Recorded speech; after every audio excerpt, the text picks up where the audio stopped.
So I'm just offering my opinion on the 2024 Junior Cycle History exam. 8 questions, you have 2 hours to answer this paper, so 15 minutes per question. That's nothing wrong with that, that's as all junior cycle exams are. So to start off, question 1, fairly basic and straightforward. How many years represented in a timeline, and then you're asked to draw and match in the dates here on a timeline. So a very history at a very basic level, certainly. Uses of a round tower, who would have made these kinds of things. So this is normal course material, no issues with that. Early Christian Ireland, to describe 2 ways in which Christianity affected Irish life after 1200. So is that from 1200 to the present day? In other words, just write whatever you like there. So that's the first issue that I have with that paper. It could be anything at all. It could be the plantations, it could be 1916, it could be the troubles in Northern Ireland, whatever you like yourself.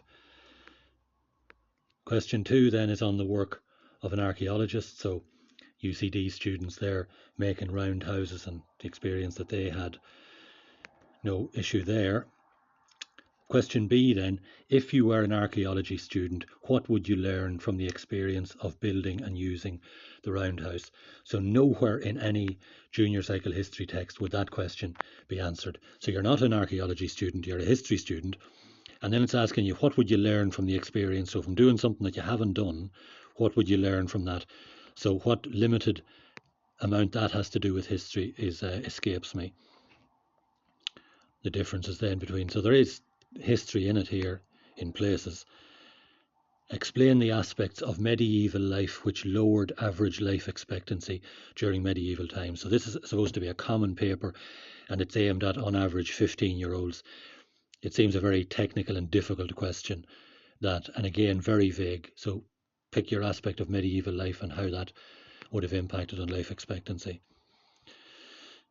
Question 3 then, on the age of exploration. So some words given here and you have to fill them in. So that's fairly basic but understandable. 2 reasons why Europeans colonized. That's fine. And here we have a question now on Columbus. So of all of the pictures in all of the textbooks that exist of Columbus, and there's some very nice Renaissance paintings of the man, this is what was chosen. So a defaced, a vandalized, a criminalized statue of Columbus. So that was the best that could be chosen. How this got out of the department now is interesting. So we're given a rough timeline here of events from Columbus's first voyage to America, and then in 2019 the statue was vandalized. So those 2 things are apparently similar in importance. And how does this statue illustrate 2 different perspectives of Columbus and how he is remembered?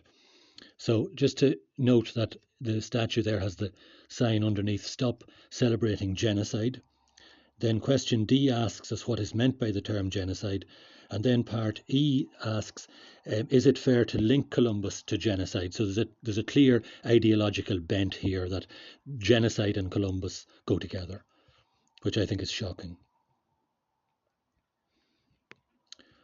Question 4 then, the questions deal with the contribution of technological developments and innovation. This could be anything. This could be anywhere from the printing press. It doesn't say or confine you to any area of history, right up to the DNA sequencing, to the internet, to CD-ROMs. It could be anything. So it's very vague. And then, do you think this development or innovation made people's lives better or worse? And then there's 2 boxes here. How condescending is this to a higher level or a fairly able junior cert student? Better or worse? Then you tick your box and then you explain your opinion. So again, this is historical fact. It would be very thin on the ground here. Question 5 then, Irish nationalism, the cause of Home Rule. So questions there to name, identify which party these fellas led. No big issue there.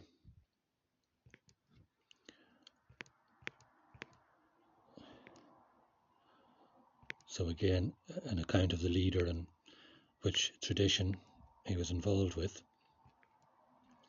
Question 6 on census material. So again, related to history in the loosest possible sense. I mean, you can look up the census data here, but there's a huge reliance on just simply giving a piece of information and then asking very basic questions on it.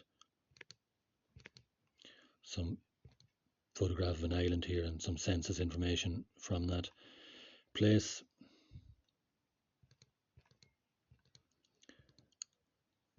Question 7, 20th century Europe. There's some material from the Soviet Union. So some information, some questioning there, some level again, propaganda, what is meant by propaganda. Then name the leader of a fascist country and name the leader and give some information there on that. So something at least aimed at the higher level student. And then question 8 on Bob Dylan. So where in the course that crops up to merit this amount of questioning. So not only have we Bob Dylan here, and then when he was born, then the words of a song that he wrote. So then question A is, at what age was he when this song was written? So, and then when, where and when was the times they are a change and recorded. So again, you could go a long way in history and know a good bit about it without that coming up or being seeming in any way important to you.